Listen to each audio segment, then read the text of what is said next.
Bueno, ustedes tienen a mis espaldas el volcán Pichincha.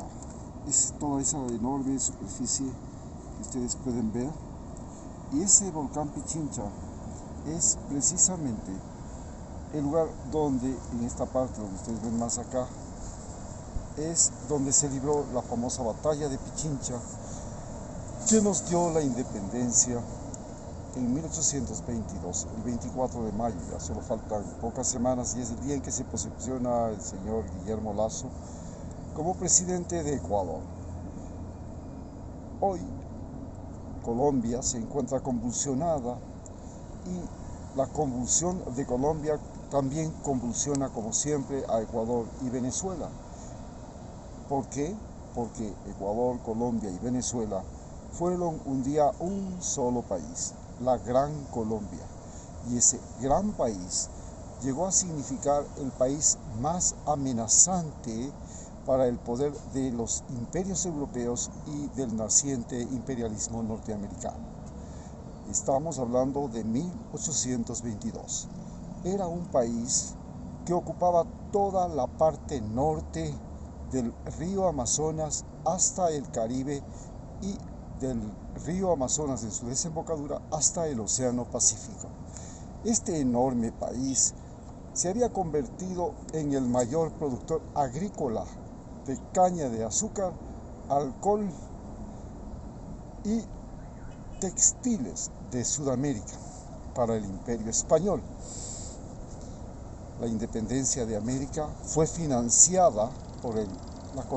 Imperio Británico, que inclusive nos envió soldados como el Batallón Albión, financió el armamento y las naves de Simón Bolívar y se tradujo en una enorme deuda de la independencia.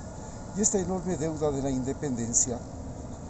tardamos precisamente desde 1822, es decir, de 1830 en que nos separamos de la Gran Colombia, hasta 1974, 150 años prácticamente de pagarle a Inglaterra. Pero a partir de ese momento, Inglaterra hizo lo posible por evitar que se conformara este enorme país que apenas tuvo 8 años de existencia y nos dejó la misma bandera, amarillo, azul y rojo, a los 3 países. Desde ese momento, Colombia ha vivido lo que se llama la violencia política. La violencia política en Colombia fue el mecanismo mediante el cual Estados Unidos, primero Inglaterra y después Estados Unidos, consiguieron que primero la Gran Colombia se dividiera en Venezuela, Colombia, Ecuador y Panamá, y luego cada uno de esos formara su propio país. Pero lo más grave es que Colombia quedó dividida. Hoy Colombia es un territorio de América del Sur dividido en 3 regiones. Una región es la que está gobernada y dominada fundamentalmente por lo que se llama la élite colombiana, que es, a no dudarlo, la élite más corrupta de América Latina. En segundo lugar, tenemos el campo colombiano, la área rural colombiana, que ha sido el territorio de las FARC y de las guerrillas colombianas. Y finalmente, la zona urbano marginal de todo Colombia, que es el territorio de los narcotraficantes. Los narcotraficantes, entonces ahora ya podemos entender cómo y por qué Colombia se convirtió en, primero, por supuesto, el mayor exportador de café del mundo, pero también en el mayor exportador de cocaína del mundo y en el mayor exportador de violencia, de sicariato en el mundo. Gran parte de esa violencia y sicariato en este momento está golpeando a Ecuador. A diario tenemos muertes por sicariato, especialmente en la costa ecuatoriana, pero ya las muertes por sicariato llegaron a matar al abogado de Jorge Glass, el ex vicepresidente de Ecuador, que está preso, y también el día de ayer y antes de ayer han matado a una paciente de la clínica más prestigiosa del Ecuador, la clínica privada más grande y prestigiosa del Ecuador, la clínica Kennedy. Los sicarios pudieron entrar dentro de la clínica y matar a una mujer equivocadamente, aparentemente, con 17 tiros dentro de la clínica. Un suceso que no se conocía en Ecuador. El sicariato se ha tomado el puerto de Pozorja, el puerto de los puertos de Manabí, el puerto de Esmeraldas y los puertos de la provincia del Oro, porque Ecuador es ahora el más importante sitio de salida del narcotráfico. Con decirles que en lo que va del año ya llevamos 80 toneladas de cocaína capturadas, algo que es lo que Estados Unidos captura en todo un año, en todo el territorio y en todas las fronteras de Estados Unidos. Sin embargo, todos los días, solo el día de ayer, se capturaron 2,5 toneladas de cocaína, porque Ecuador se convirtió en el sitio de paso de la cocaína. ¿De dónde viene la mayor parte de esa cocaína? Aunque buena parte viene del Perú, la mayor parte es de Colombia. ¿Cómo llegó Colombia a convertirse en el país más violento de América Latina y en uno de los países más violentos del mundo en todo y a lo largo de todo el siglo XX? Esto sucedió porque Estados Unidos e Inglaterra, como ya les mencioné, intervinieron dentro de Colombia para terminar con la Gran Colombia, y esta intervención tuvo la particularidad de crear una guerra civil dentro de Colombia llamada la Guerra de los 1000 días, que se origina a finales del siglo XIX y continúa durante prácticamente 20 años, complicada por la pandemia de la gripe española y la Gran Depresión norteamericana, la Gran Expresión del Wall Street. Colombia, ustedes verán en la película Amores en tiempo del cólera, lo que es la Colombia aristocrática de comienzos de siglo, y luego ustedes a través de 100 años de soledad de Gabriel García Márquez pueden entender lo que es la Colombia rural, la Colombia del realismo mágico, que es la Colombia de la guerrilla. Pero nos falta entender, y lo podemos ver en las películas que hablan sobre el narcotráfico en Colombia, como las películas de Pablo Escobar o del Cartel de Medellín, o cualquier película de la violencia en Colombia, la violencia narcotraficante, que nos muestra que todas las áreas urbano-periféricas de Colombia se convirtieron en zona y en territorio de violencia, alimentadas por el narcotráfico. El narcotráfico les dio armas a los denominados sicarios, que eran desde niños, que tuvieron el atrevimiento de matar a un candidato presidencial y de bombardear el Palacio de Justicia de Colombia en la época de Pablo Escobar, de tumbar un avión, de poner bombas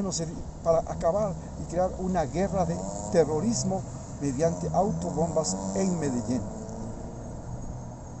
Se atrevieron a matar a directores del poder más poderoso de Colombia, el poder mediático. Colombia es un país donde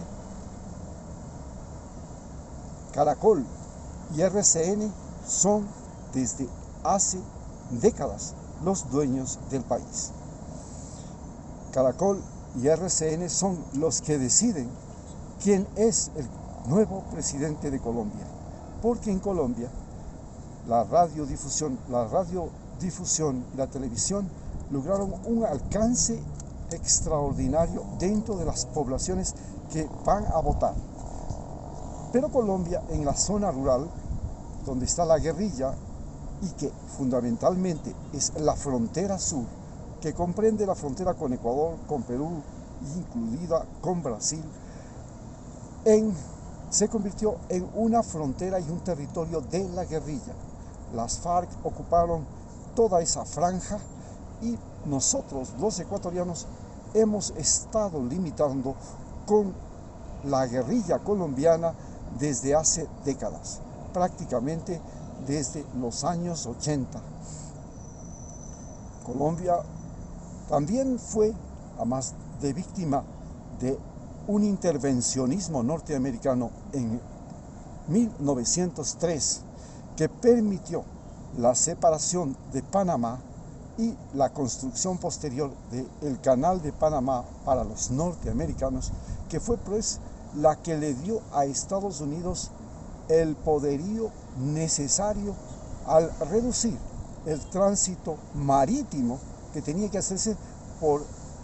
el estrecho de Magallanes, y ese estrecho de Magallanes, el más peligroso del mundo, significaba solamente la utilización de barcos durante 6 meses de verano, no 6 meses de invierno,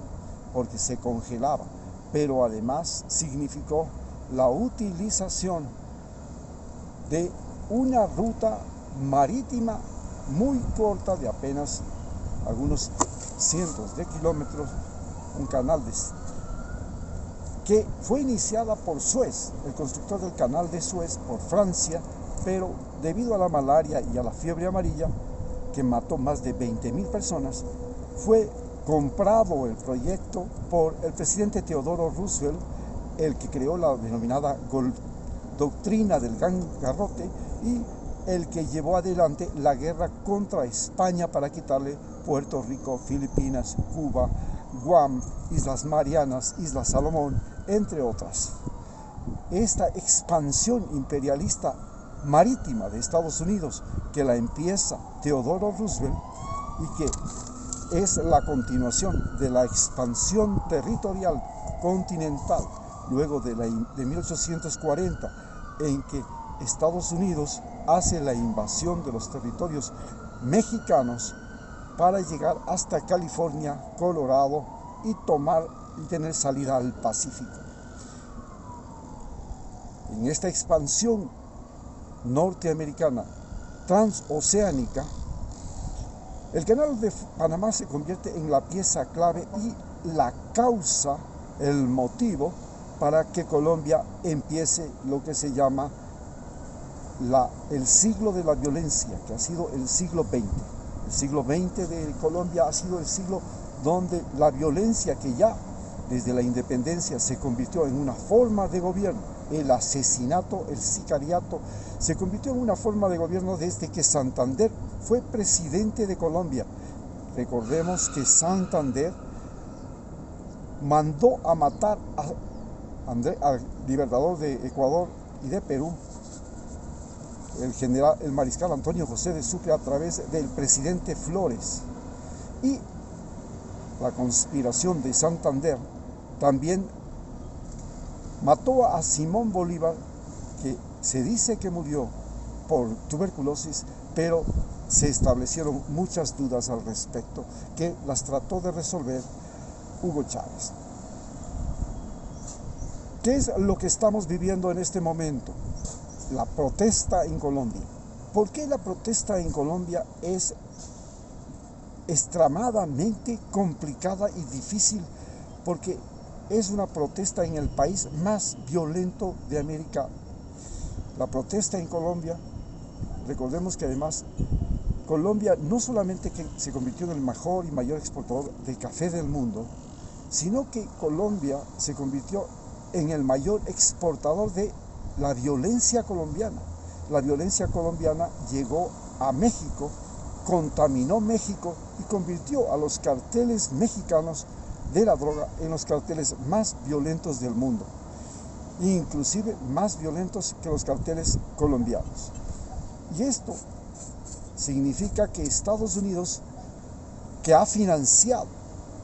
el tráfico de drogas a través del consumo de drogas y que ha financiado la guerra contra las drogas, en lugar de ser una guerra de educación para evitar la producción y el consumo, se convirtió en una guerra militar y armada donde Estados Unidos, desde que comenzó la guerra contra Pablo Escobar en los años 80 y luego en el denominado Plan Colombia, y que fue incluido Ecuador, y donde se invirtió solo en el año 2000 el presupuesto de $2.000 millones para crear unas fuerzas armadas ecuatorianas y unas fuerzas armadas colombianas que colaboraran entre sí para eliminar a las FARC y, por supuesto, a los sicarios y al sicariato de las Autodefensas Unidas de Colombia, que fue específicamente creado por la CIA a partir de las haciendas y los obreros que tenía Uribe en el Urabá, donde fue asesinado su padre, y luego los grandes terratenientes del Urabá, donde empezó la producción de banano con United Fruit, y donde nos cuentan que hubo una masacre, como lo señala el libro 100 años de soledad, de campesinos que se atrevieron a solicitar alzas en sus salarios a la plantación de la United Fruit. En ese lugar donde ya se germina la violencia, que vale señalar claramente, la violencia en Centroamérica, en Colombia, fue producto de la intervención de la compañía United Fruit, una compañía en la que los mayores accionistas de esa compañía eran ex agentes de la CIA, que cobraban su jubilación con las ganancias de la United Fruit, la compañía que producía azúcar en Cuba, producía bananas en Centroamérica, en Honduras, Guatemala, El Salvador, Costa Rica, donde llegó a ser la causa de una guerra civil que finalmente terminó con el ejército de Costa Rica, y la gran masacre del Urabá en Colombia. A partir de eso, nació la guerrilla colombiana, y la guerrilla colombiana, que se fortalece en los años 60, luego de la Revolución Cubana, y que recibe un financiamiento de Cuba y de la Unión Soviética. Cuando cae la Unión Soviética en 1992, deja de recibir este financiamiento y tiene que formar una alianza con los narcotraficantes, mediante la cual los territorios ocupados por la guerrilla, que son prácticamente la frontera sur de Colombia y la frontera norte con Venezuela, pero básicamente la frontera sur,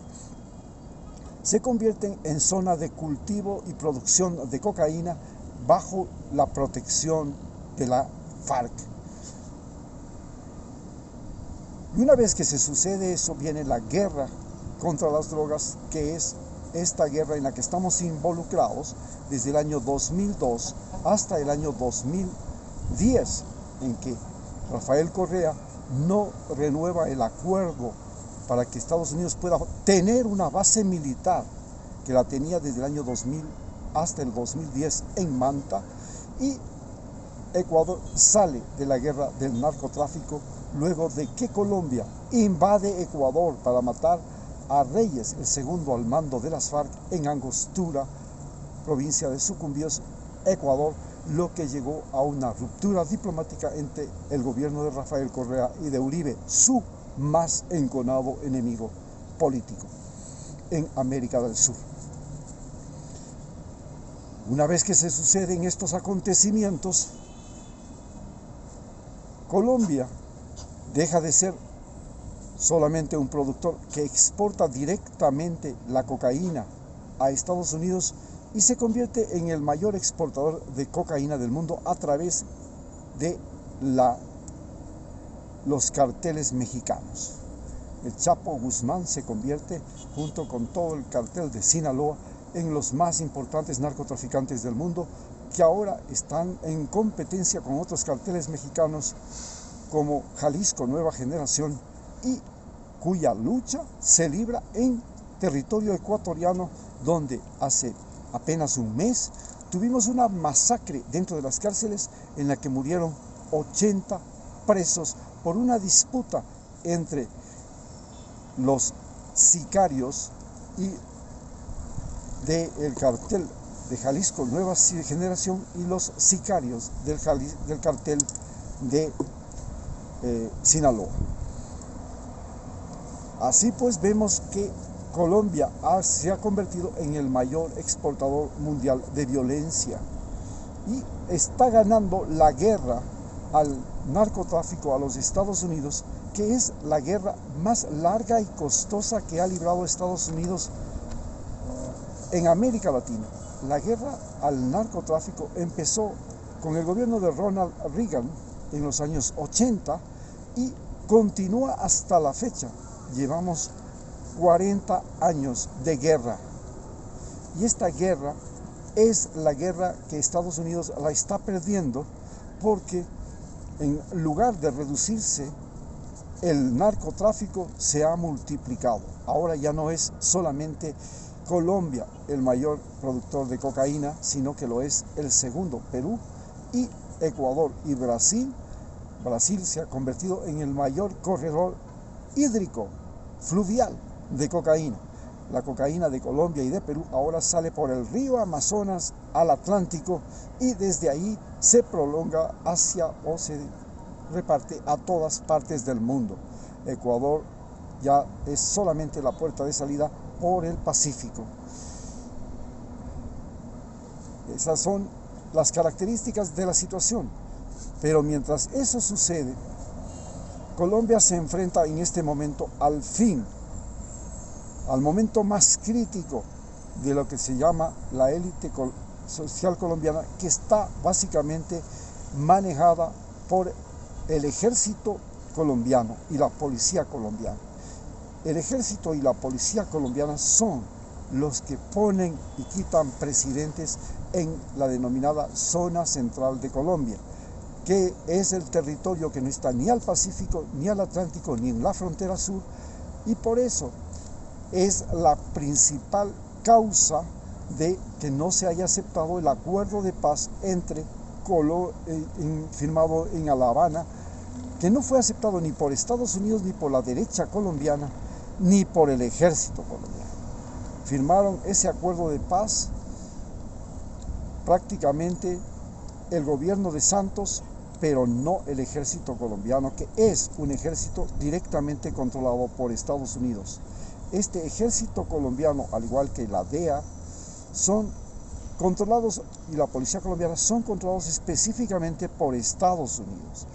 Y no les gustó el acuerdo de paz, porque este acuerdo de paz creaba unas zonas llamadas veredas, que era un territorio liberado, como lo llaman los guerrilleros, donde el ejército colombiano no tiene autoridad, no puede poner autoridades y no puede ejercer la ley a su antojo.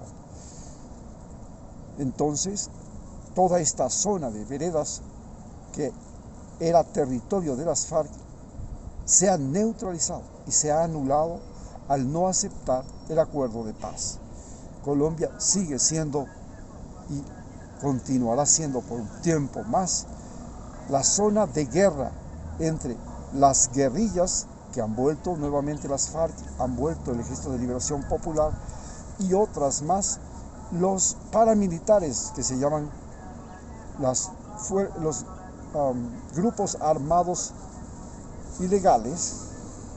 y el ejército colombiano. Es el territorio de estas tres fuerzas: los narcos, que están controlando básicamente las autodefensas unidas de Colombia y los grupos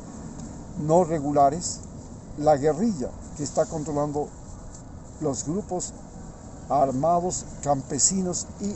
los grupos armados rurales; y el ejército, que controla las ciudades y básicamente las grandes urbes. Así pues, Colombia está dividido, y el incendio que está viviendo ahora Colombia es extremadamente peligroso, porque la crisis generada por la pandemia ha multiplicado los pobres en Colombia. Los pobres han sido la principal fuente de seres humanos para la guerrilla, la principal fuente de seres humanos para el narcotráfico, es decir, todo lo que es sicariato y narcotraficantes, microtraficantes, macrotraficantes. Y la pobreza multiplicada en Colombia, gracias a la pandemia, convierte a Colombia en el sitio más explosivo del continente americano. Muchas gracias.